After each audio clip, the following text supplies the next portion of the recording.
I could already see some people saying, "What is this?" and others being like, "Oh my lord, this man right here deserves a subscription."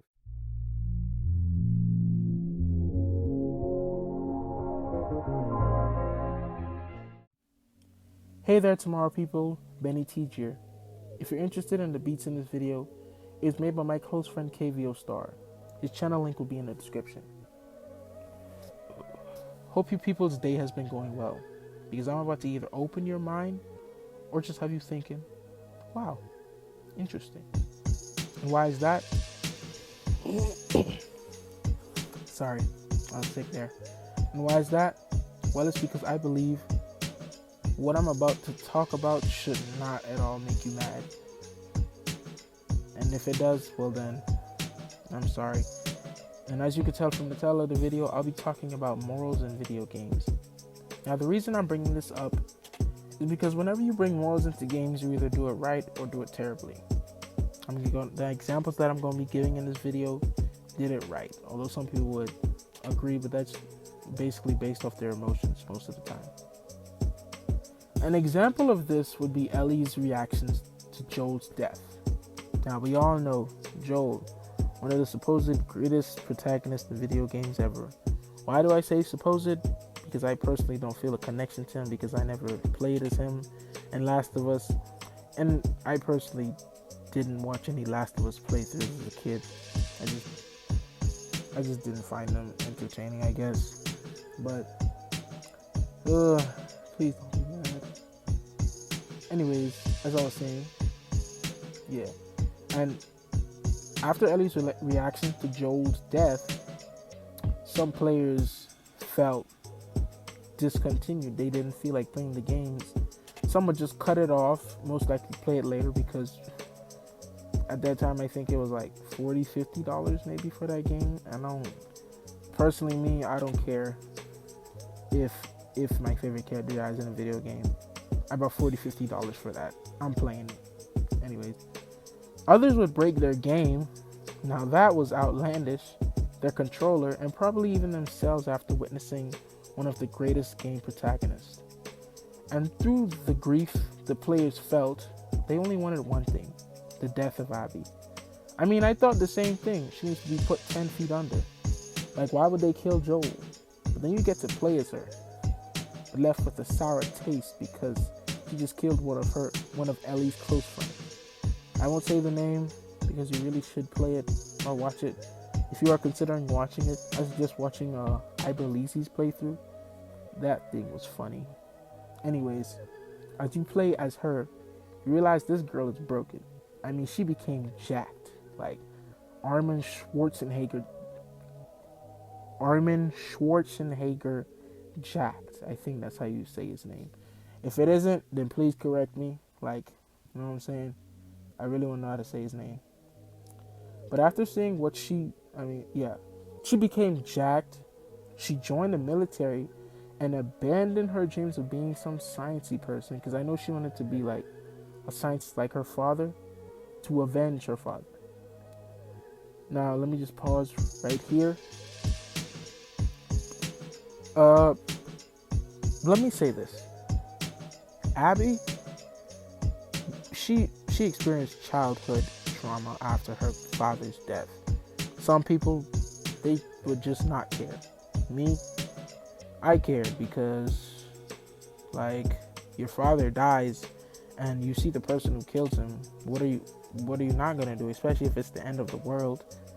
You can't put him on trial. So, like, Joel was a good person, I admit that. But did he deserve what happened to him? If you were looking at it on both sides, you'd say one side would say of course, and the other would say he didn't deserve to go that way. But you gotta remember, Joel slaughtered, legit killed like 50 innocent scientists who most likely just knew that they were going to find a cure. They didn't know that they were going to cut up a little girl to find it. So yeah, me personally, I guess you could say he deserved it. It's the truth. You could say it or not, but he deserved it. And if I did the same thing, I would deserve it too. It's just life. Anyways, now I don't know about you, but before in Abby's flashback as a kid witnessing her father's deaths, I didn't care. But after seeing what she put herself through, just had me thinking. And to be honest, it is rare that a game can perfect a person's POV switch, so you got to give it props. Anyways, I would delve deeper, but this is not a Last of Us 2 video. It's a video about morals. On to the next example. Now, most of you may or may not know, but there was once a game so magnifique. It was a hit after hit. And this franchise was the Infamous franchise. Dun dun dun. I could already see some people saying, "What is this?" and others being like, "Oh my lord, this man right here deserves a subscription." And I thank you for that. Like, subscribe, like, do it all. Anyways, as I was saying, the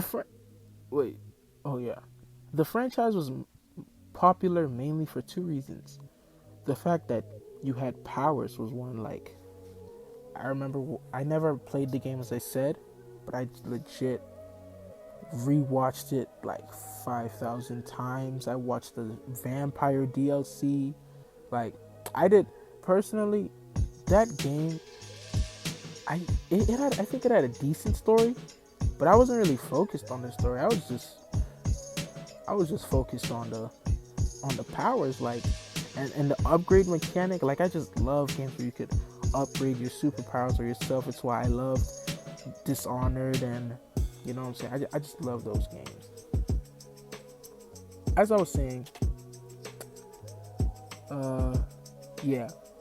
the other reason it was popular was the karma mechanic. Basically, it was if you did good, you get the good ending.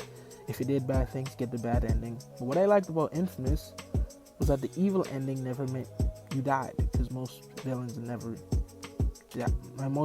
die in the end. Instead, it meant you chose a road where you would even kill those close to you for power.